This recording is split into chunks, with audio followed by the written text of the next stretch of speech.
हमने शुरू किया था छोटे स्तर से गोंडा जिले से, लेकिन अभी हम उस क्षेत्र में हैं जहां के बारे में एक ही बात कह सकते हैं कि ये क्षेत्र जो है वो राजनीति का गढ़ माना जाता है।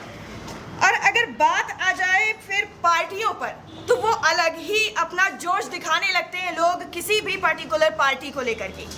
इसी चीज़ों को लेकर के आज हम जुड़े हुए हैं जिला पंचायत प्रत्याशी जी से, आदित्यनाथ मिश्रा जी से, जो बक्कासीपुर से प्रत्याशी हैं वार्ड नंबर 25 से, जिनसे हम ज़्यादा देर ना करते हुए उन्हीं से जानेंगे कि आखिर उनके विचार क्या हैं और इस बार जो चुनावी एजेंडा है उनका जिला प्रत्याशी के लिए वो क्या है। सर बहुत बहुत स्वागत है, नमस्कार आपको और बहुत बहुत धन्यवाद आपका कीमती वक्त हमें देने के लिए।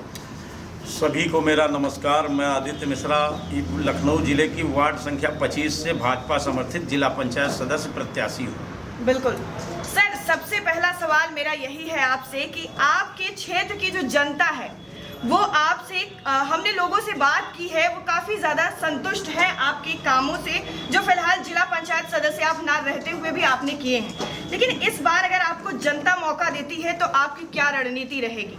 मेरा पहला फोकस रहेगा मैडम रोड और नालियों पर। मैं अपने इलाके में एक भी रोड में गड्ढा मुक्त कर दूंगा, कहीं गड्ढा आपको नहीं दिखेगा। और बचबचाती हुई नालियाँ।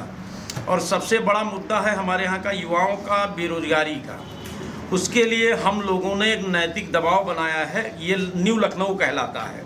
यहाँ पर बेरोजगारी बहुत ज़्यादा है, जैसे अंसल हैं, इंटरनेशनल स्टेडियम है, SCL है, जो कंपनियां हैं उनके ऊपर एक नैतिक दबाव बना रहे हैं कि पहले लोकल व्यक्ति को अगर वो उचित है उनके काम के लिए तो पहले उसको रोजगार दिया जाए, फिर बाहरी लोगों को दिया जाए। बिल्कुल, अपने क्षेत्र के लोगों को प्रायोरिटी दी गई है, सर का ये मानना है। और बाकी जो है रोजगार की जरूरत सबको होती है, लेकिन प्रायोरिटी अपने क्षेत्र के लोगों को ज्यादा दी गई है। जी मैडम, प्रायोरिटी रोड की और रोजगार की, यही मेरे मुख्य दो मुद्दे हैं।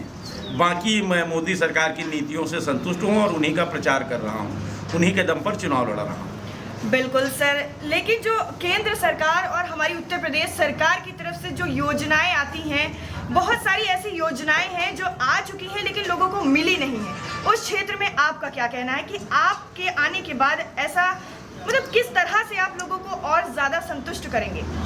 मैडम शायद आप अवगत नहीं हैं, मेरा नाम यहाँ पर लोग आदित्य मिश्रा और 112 नंबर कहते हैं कि पुलिस बाद में आती है, आदित्य मिश्रा घटना पर या कोई काम होता है पहले पहुँचते हैं। वो आप पता कर सकते हैं लोकल। बिल्कुल सर, हमने तो पता किया जो हमारे पास आएगा वो त्वरित जमीन पर उतरेगा। ये आप जहाँ बैठी हुई हैं ये गोसाईगंज ब्लॉक है और उत्तर प्रदेश का पहला पूर्ण सैनिटाइज ब्लॉक है। ये मैंने कराया था और आज ही के दिन कराया था, मेरे फेसबुक पे 1 साल का आया तो याद आ गया मुझको।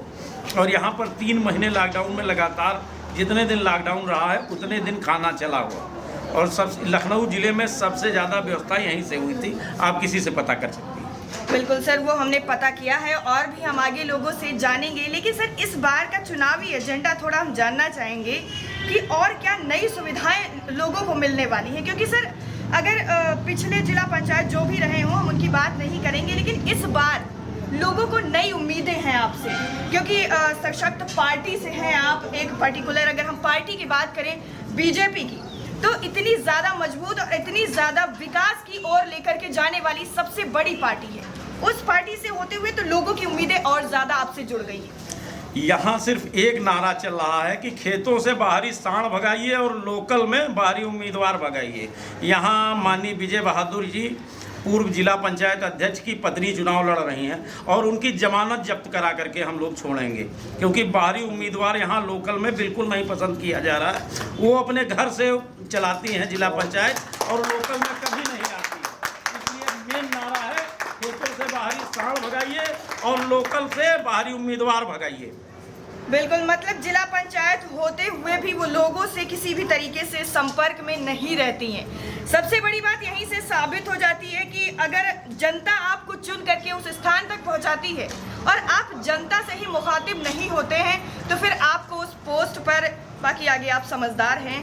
थोड़ी चर्चा यहाँ पर हम स्वच्छता अभियान को लेकर करेंगे। माननीय प्रधानमंत्री जी ने स्वच्छता को विशेष महत्व दिया है। सर उस क्षेत्र में, आपके क्षेत्र में क्या कदम उठाए गए? अभी चूंकि पुराना जिला पंचायत अध्यक्ष का सिस्टम चल रहा है, तो वो काम के अलावा बाकी सब कुछ करते हैं, काम के नाम पर कुछ नहीं करते हैं। अब नया एजेंडे लागू होगा जब हम लोग आएंगे, क्योंकि ऊपर से पैसा भी आता है, योजनाएं भी आते हैं, लेकिन उनको प्रॉपर्टी डीलिंग से फुर्सत ही नहीं है या ज़मीनें कब्जा करने से फुर्सत ही नहीं। वो काम कब करेंगे? वो काम के अलावा बाकी सब करते हैं। काम शुरू होगा नए सत्र से। सर, अभी इस टाइम थोड़ा कोरोना वायरस की लहर फिर से बढ़ रही है, तो उसको लेकर के किस तरह से लोग अवेयर हैं, या फिर आपकी तरफ से कुछ पर्टिकुलर चीज़ें की गई हैं कोरोना को लेकर के? जहाँ जहाँ पर हमारे यहाँ कोरोना मरीज निकले हैं, मेरे द्वारा तुरंत सैनिटाइजर कराया गया है और मैं मास्क वितरित कर रहा हूँ निःशुल्क लोगों को, और जागरूक कर रहा हूँ कोरोना के प्रति। चुनाव में चुनाव चिन्ह बांटने के साथ साथ अब लास्ट में आपसे यही पूछना चाहेंगे कि आपके क्षेत्र की जनता इतनी समझदार है कि वो विकास को देखते हुए फैसला करेगी, लेकिन फिर भी हम आपसे पूछना चाहेंगे कि आप अपने क्षेत्र की जनता से क्या अपील करना चाहेंगे या फिर क्या संदेश देना चाहेंगे? मुझे आदित्य मिश्रा को आप सभी लोग भारी से भारी बहुमत से जिताइए और ज़िले में सबसे ज़्यादा वोटों से जिताइए, फिर मेरा कमाल देखिए। अभी बिना किसी पद पर रहते हुए आप लोग देख रहे हैं मैं क्या क्या कर रहा हूं। अगर एक पद दे देंगे तो रॉकेट बना दूंगा। सरकारी अधिकारियों के लिए आपको टेंशन नहीं, नाम ही काफ़ी होगा। बहुत बहुत धन्यवाद आपका सर, और आपके विचार जान करके मुझ में भी एक नई ऊर्जा आ गई है।